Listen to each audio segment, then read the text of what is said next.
오늘 우리에게 주신 하나님 말씀은 요한복음 14장 6절의 말씀입니다. 제가 갖고 있는 신약성경 172면에 있습니다. 요한복음 14장 6절 말씀 한 절만 낭독하겠습니다. 같이 보시겠습니다.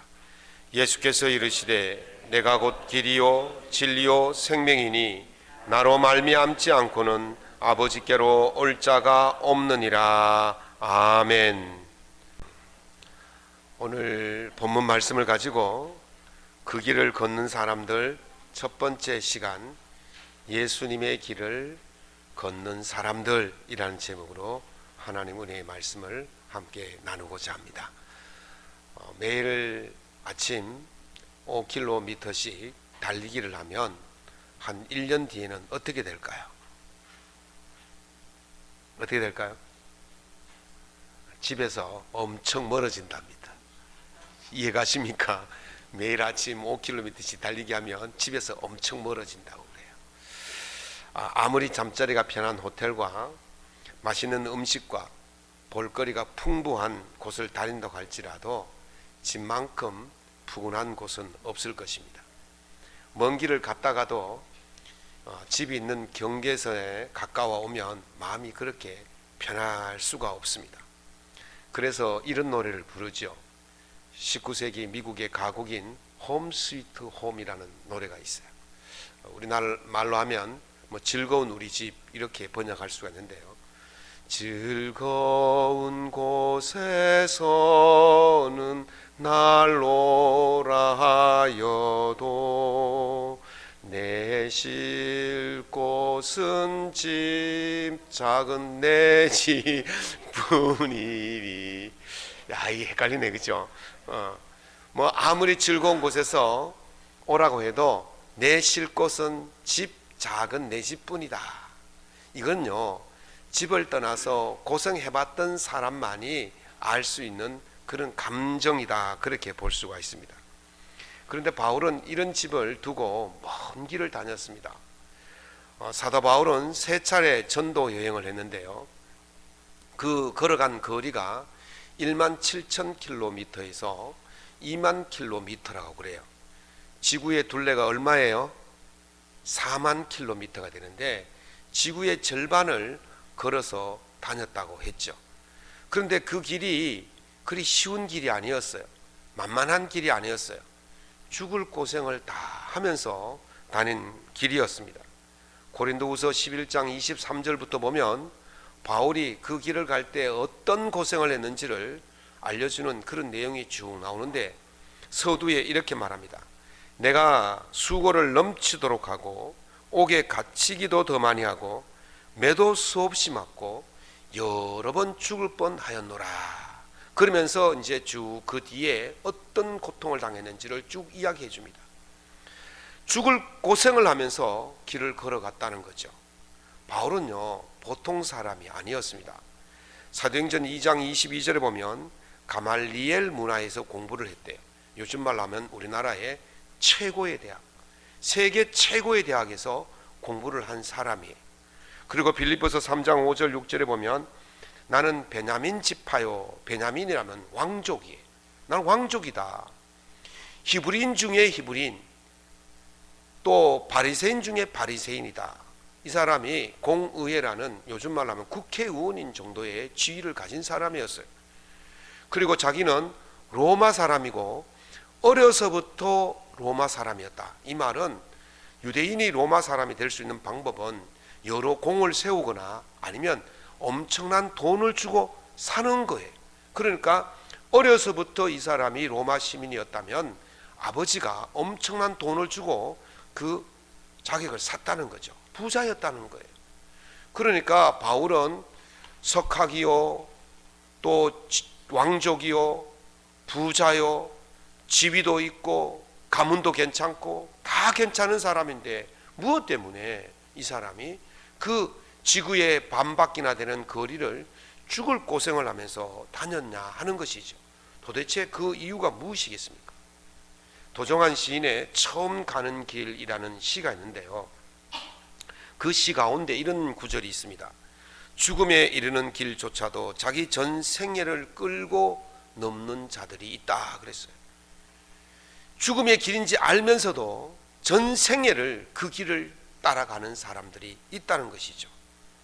알렌 크라이더라는 분이 쓴 초대교회의 길을 묻다라는 책을 보면 초대교회의 그 순교자들이 어떤 길을 걸어갔는지 이야기를 해주고 있는데, 그 예를 들어서 이런 이야기를 합니다. 북부 아프리카의 그 카르타고에 퍼피투아라는 귀족 여인이 있었답니다. 그 귀족 여인이 예수를 믿었는데 그 당시에 예수를 믿는 것은 로마 사회에서는 불법이었어요. 잡히면 죽는 거예요. 원형 경기장에 끌려가서 검투사의 칼날에 죽든지, 사나운 짐승에 찢겨 죽든지, 십자가 사형을 당하든지, 화형을 당하든지, 그런 위험한 지경에서 이 여인이 예수를 믿었고, 이제 원형 경기장으로 끌려갔을 때에 아버지가 그에게 예수의 길을 버려라, 그러면 살 수 있다, 그렇게 권유를 했지만 그 여인은 그것을 뿌리치고 사나운 짐승에 찢겨가면서 다음 차례를 기다리는 순교자들에게 이렇게 이야기합니다. 형제 자매들에게 전해주세요. 믿음 안에서 굳게 서고 서로 사랑하며 우리가 당한 환난이 믿음의 거침돌이 되지 않도록 기도해 주세요. 그렇게 이야기했다는 거예요.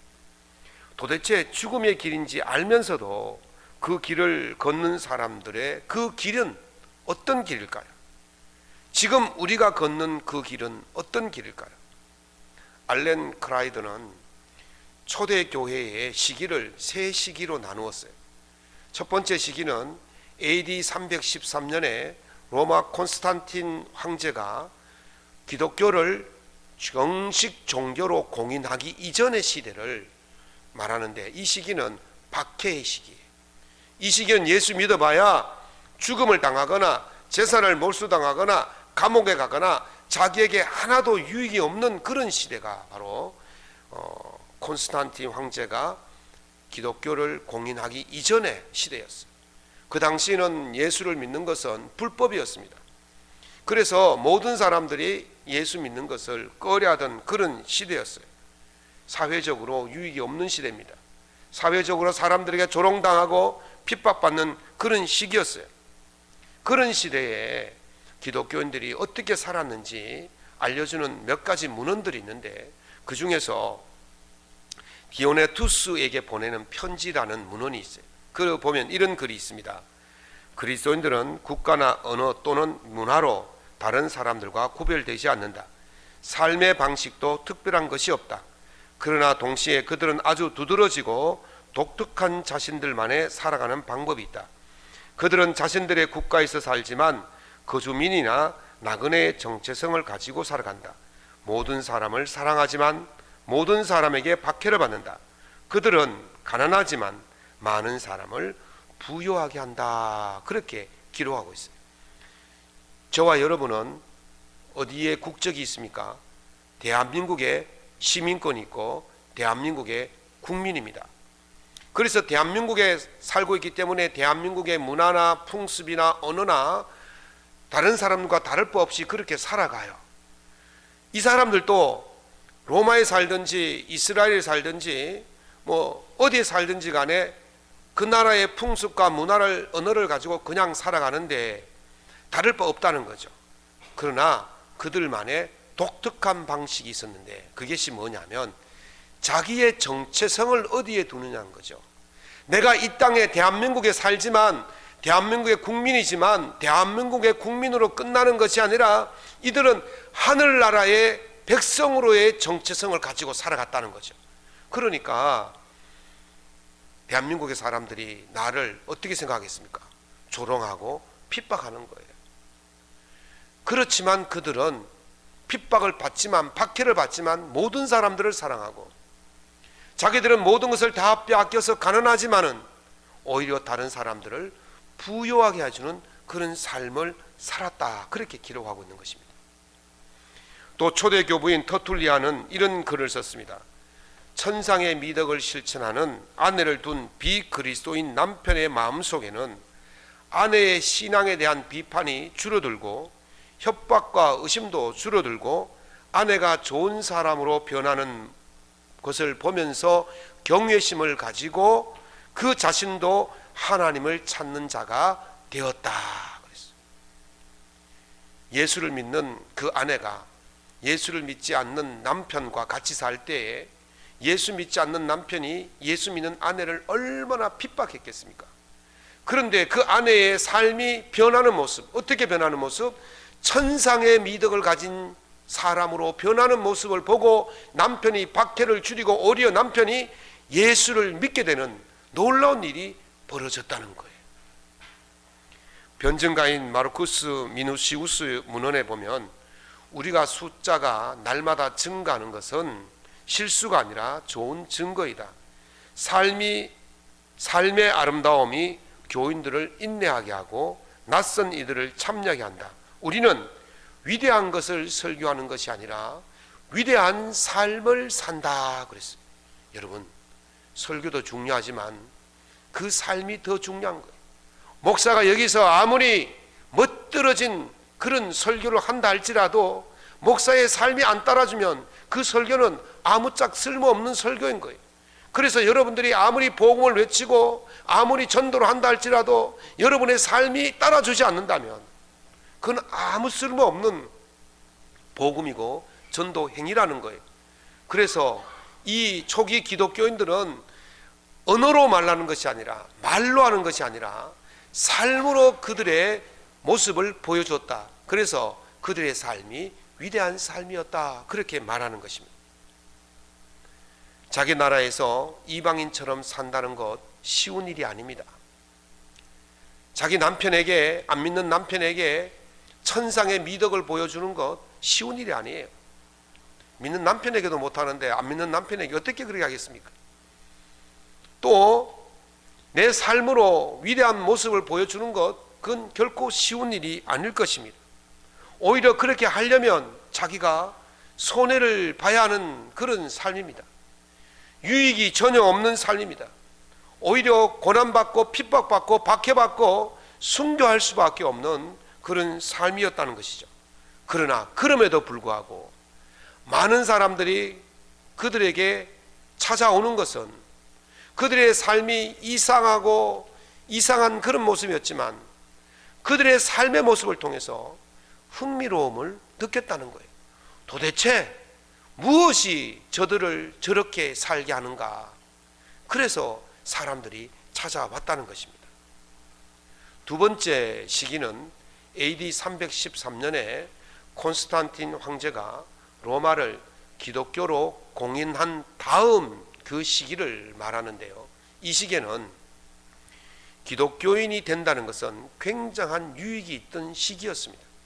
황제가 기독교인이었다면 그 황제의 주변에 있는 사람들이 기독교인이 된다는 것은 굉장한 정치적 또는 어떤 물질적 이득이 있는 그런 차원입니다. 그 요세베우스라는 그 유대 그 사학자가 그 당시의 모습을 이렇게 기록해 나왔습니다. 어떤 기독교인들은 황제의 연회 자리에 참여하였는데 황제와 같은 상에 앉아서 먹었으며 황제 좌우로 긴 의자에는 기독교인들이 기대어 앉아 있었다. 그 모습을 보면 마치 천상의 잔치 자리에 한 모습과도 같았다. 그렇게 이야기하고 있습니다. 그러니까 내가 정치적인 야망이 있는 사람들은 대통령이 교회를 다닌다 그러면 대통령이 다니는 교회에 같이 앉아 있어야 되는 거예요. 그래야 대통령 눈에 들고 뭐 정치적 이익을 보는 거예요. 그래서 정치적 야망을 가지고 자기의 명예를 드높이고 싶은 사람들은 전부 다 기독교로 다 기종을 했다는 거예요. 무엇 때문에? 자기의 유리한 유익을 위해서 그래 했다는 거예요. 또 한 가지는요, 이런 문헌이 있습니다. 교회가 모든 교인들에게 격식을 갖춘 장례를 무료로 제공했다.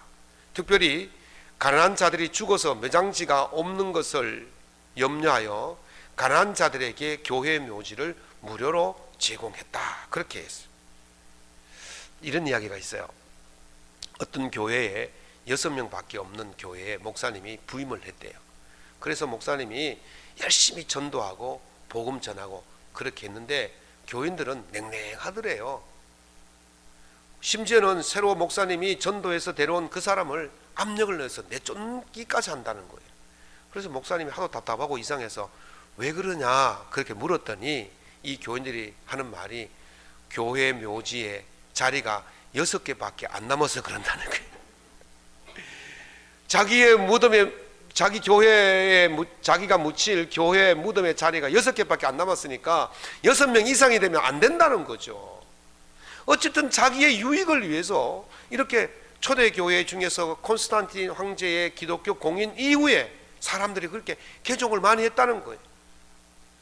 정치적 이득을 위해서, 명예를 위해서, 심지어는 교회 묘지를 위해서도 사람들이 그렇게 개종을 했다는 것입니다.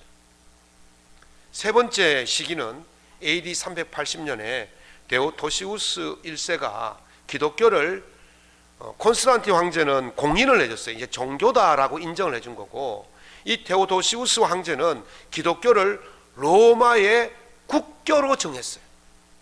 로마의 국교로 정했다, 이 말이 무슨 뜻입니까? 기독교 외에는 다른 종교는 불법이라는 거예요.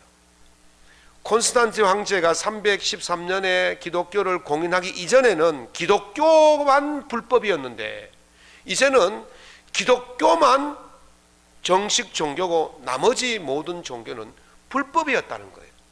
그러니까 불법을 행하면 어떻게 되겠습니까? 초대교인들이 당한 것처럼 제사를 몰수당하고 핍박을 받고 감옥에 가고 순교를 당할 수밖에 없으니까 수많은 사람들이 기독교로 개종했다는 거예요. 그 개종의 이유가 무엇입니까? 두려워서 죽을까봐 그렇게 개종했다는 거예요. 여기서 우리가 알 수 있는 것은 지금 어떤 삶을 살고 있느냐는 것이죠. 우리는 어떤 삶을 살고 있습니까? 우리는 유익이 없어도 그 길을 걷고 있는 삶인가? 아니면 우리의 유익을 위해서 그 길을 걷고 있는가? 아니면 두려워서 그 길을 걷고 있는가? 한번 고민해 봐야 됩니다. 과연 우리가 지금 걷고 있는 그 길이 어떤 길입니까? 공자가 말한 것을, 기록한 것을 중에서 효경이라는 책이 있어요. 거기 보면 비법불언 비도불행이라 그랬어요. 비도불언이란 말은, 비법불언이란 말은 법이 아니면 말하지 말고, 비도불행이란 말은 길이 아니면 가지 말라는 거예요. 사람이 살면서 하지 말아야 할 말이 있고 가지 말아야 할 길이 있고, 반면에 반드시 가야 할 길이 있고 반드시 해야 할 말이 있다는 것이죠. 그러면 우리가 가야 할 길이 무엇입니까? 우리는 어떤 길을 가고 있습니까? 예수님께서 우리가 가야 할 길에 대해서 이렇게 말씀하십니다. 마태복음 7장 13절에 14절에 좁은 문으로 들어가라. 멸망으로 인도하는 문은 크고 그 길이 넓어 그리로 들어가는 자가 많고 생명으로 인도하는 문은 좁고 길이 협착하여 찾는 자가 적음이라. 우리가 가지 말아야 할 길은 큰 문, 큰 길이고 우리가 가야 할 길은 좁은 문, 좁은 길이라는 것입니다. 왜 우리가 좁은 문, 좁은 길을 가야 됩니까? 그 길이 바로 생명의 길이기 때문인 줄로 믿습니다. 마귀가 예수님께 끊임없이 찾아와서 유혹했던 그 세 가지가 무엇이었습니까? 배부르게 하는 것, 명예를 얻는 것, 권력을 얻는 것이었습니다. 이 세 가지는 그때뿐만 아니라 지금도 모든 사람들이 추구하는 거예요. 아마 여기 있는 여러분과 저도 추구하는 길이 배부르고 명예를 얻고 권력을 가지는 것 싫어할 사람이 아무도 없을 것입니다. 그러나 주님은 분명히 말씀하시기를 그 길은 멸망의 길이라고 말씀하십니다. 그 길을 갔던 수많은 사람들이, 그 넓은 길을 갔던 수많은 사람들이 망하는 모습을 우리는 수없이 많이 봤고, 우리나라의 역대 대통령들의 모습을 보면 그 길이 사실인 걸 알아요. 대통령이 된다는 것은 넓은 문, 넓은 길을 갔던 사람의 모습입니다. 그러나 그 결과가 얼마나 비참합니까? 예수님께서는 넓은 길이 아니라 좁은 길을 택했을 때에 실패한 것처럼 보일 수 있었습니다. 멜 깁슨 감독의 패션 오브 크라이스트라는 영화 아마 보셨을 거예요. 그 영화에 보면 예수님께서 마지막에 십자가에 달려 돌아가시면서 다 이루었다 이렇게 말씀하시고 운명하실 때에 어디선가 찢어지는 비명 소리가 들립니다. 그게 누구의 소리였을까요? 십자가에 달린 예수님의 비명이었을까요? 아니었습니다. 바로 마귀가 지옥으로 떨어지는 비명 소리였습니다. 세상 사람들이 볼 때에 예수님의 십자가에 달린 그 모습은 실패한 모습이에요. 패배자의 모습이에요. 그런데 정작 누가 비명을 지릅니까? 마귀가 비명을 지른다는 거예요. 다시 말하면 예수님은 승리자였고 마귀는 패배자였다는 거예요. 예수님이 어떻게 승리하십니까? 십자가에 죽으셨지만 다시 3일 만에 부활하심으로 승리하신 줄로 믿습니다. 예수님께서 부활하실 때에 세마포에 감싸져 있다가 세마포에서 빠져나오시고 세마포만 무덤에 있었다고 그렇게 이야기해요. 그래서 이제 사순절이 되면 이게 십자가에 저렇게 휘장을 이렇게 걸어 놓습니다. 저게 무슨 뭐 이단이다 사이비다 그게 아니고 저거는요 예수님의 세마포를 의미하는 거예요. 그래서 뭐 상징적이고 예술적인 가치를 가지고 보아야 되지 저걸 뭐 우상이다 이렇게 보면 안 될 거예요. 어쨌든 저런 상징을 통해서 예수님의 부활하심을 우리가 느끼는 거죠. 예수님은 부활하심으로 최종적으로 승리하신 줄로 믿습니다. 예수님, 세상 사람들이 보기에는 예수님의 길이 실패한 길이고 협착한 길이고 찾는 이가 적은 그 길이었지만 주님은 그 길 끝에서 어떻게 되었습니까? 최고의 영광의 자리에 오른 줄로 믿습니다. 빌립보서 2장 9절에서 11절에 보면 하나님이 그를 지극히 높여 모든 이름 위에 뛰어난 이름을 주사 하늘에 있는 자들과 땅에 있는 자들과 땅 아래에 있는 자들로 모든 무릎을 예수의 이름에 꿇게 하시고 모든 입으로 예수를 그리스도라 주라 시인하게 하셨다 그렇게 말씀하셨습니다. 세상 사람들은 어리석다고 말하지만 그 길이 승리의 길이고 그 길이 영광의 길이었는 줄로 믿습니다. 그 길이 생명의 길이었습니다. 교회 역사가인 후스도 곤잘레스 목사님은 교회 역사에 변하는 형태라는 그런 책 속에서 초대교회 교인들의 모습을 이렇게 말했습니다. 초대교회 그리스도인들은 주변인이었다. 주변이란 말은 중심 세력이 아니었다는 거죠. 가장자리에서 별 볼 일 없는 그런 세력이었다는 거예요. 사회는 그들의 관점을 거부했고 그들을 박해했다. 그러나 그들은 마치 바다의 저 깊은 곳에서 새로운 대륙이 쏟아오르듯 엄청난 변화를 일으키는 힘으로 떠올랐다 그랬어요. 초대교회 그리스도인들은 소수였지만 그들은 좁은 길을 가는 자들이었지만 그들은 절대 약하지 않았습니다.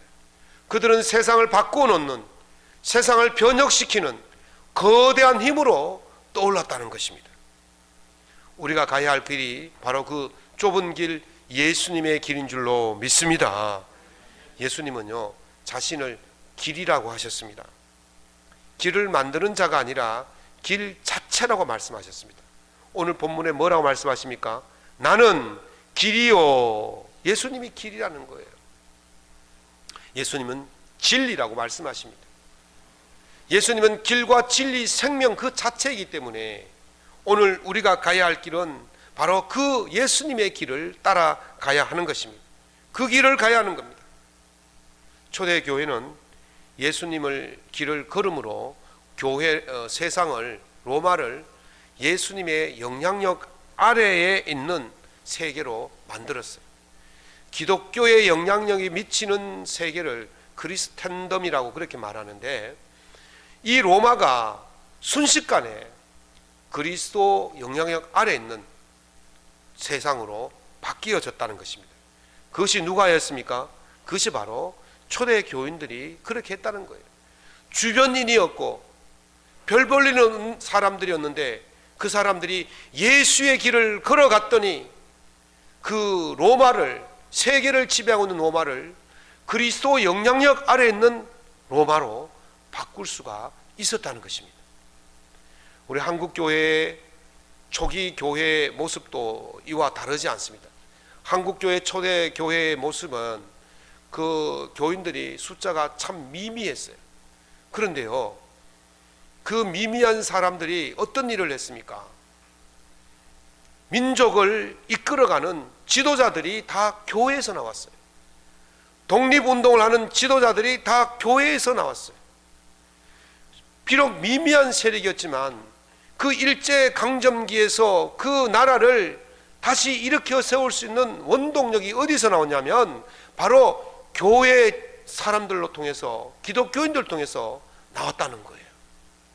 지금 대한민국에 기독교인이 얼마나 되느냐 조사가 됐는데요, 개신교인이 20%고 천주교인이 11%고, 그러면 몇 퍼센트입니까? 31%. 우리나라 국민의 3분의 1, 3명 중에 1명이 뭘 믿습니까?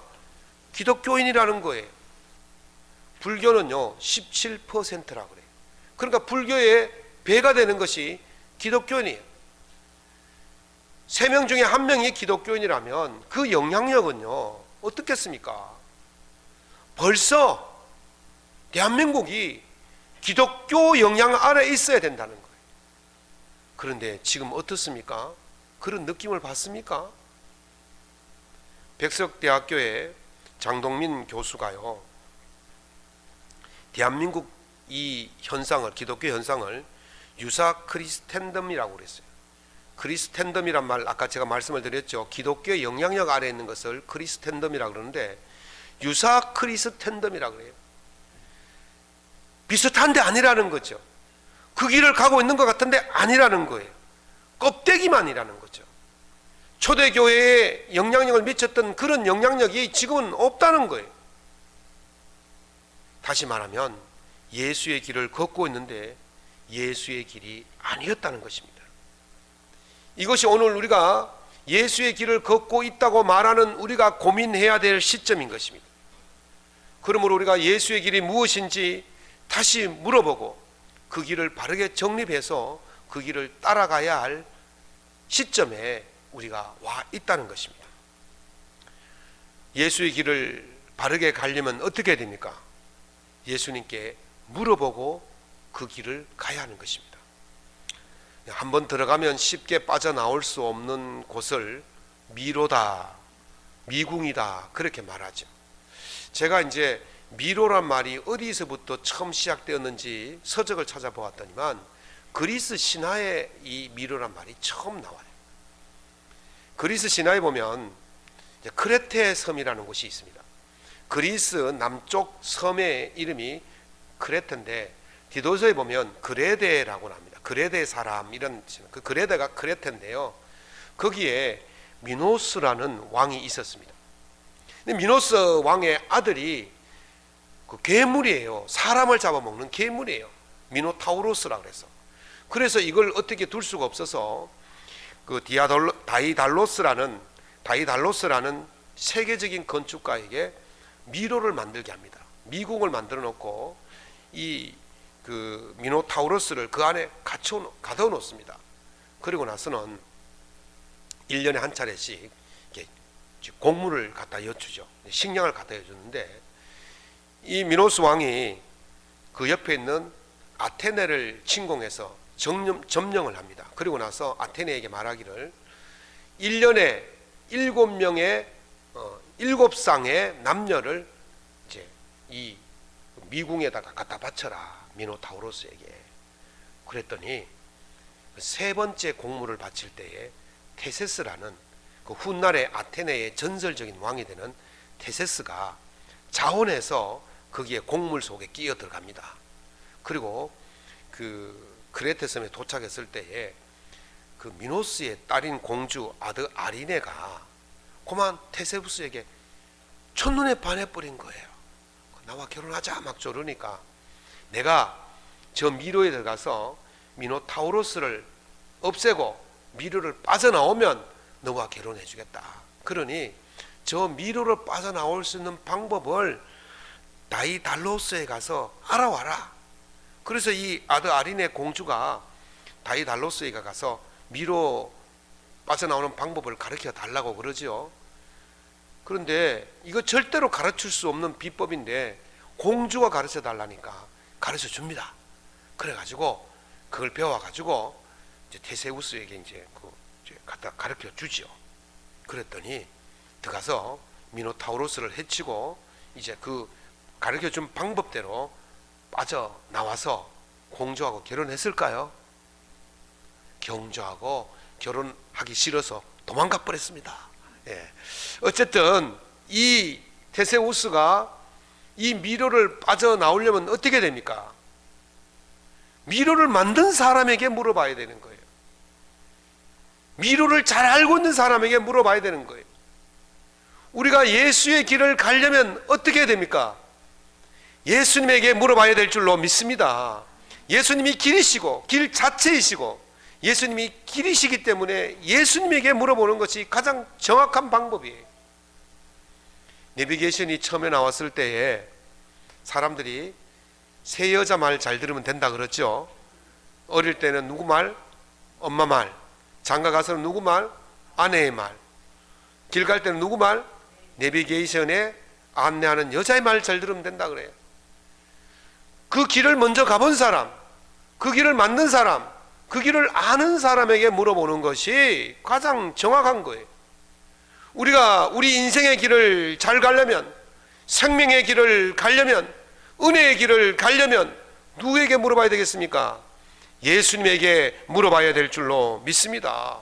예수님은 내가 곧 길이요 진리요 생명이니 나로 말미암자고는 아버지께로 올 자가 없다 그랬어요.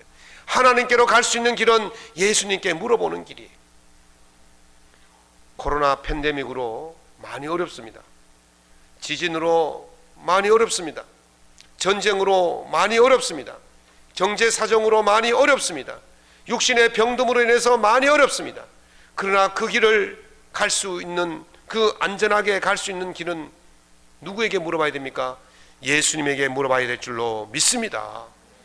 이번 사순절 예수님께 길을 묻는, 내 인생의 길을 묻는, 삶의 길을 묻는 그런 시간을 만들어서 예수님께 길을 물어서 정말 제대로 된 길, 생명의 길을 갈 수 있기를 예수님 이름으로 축원합니다.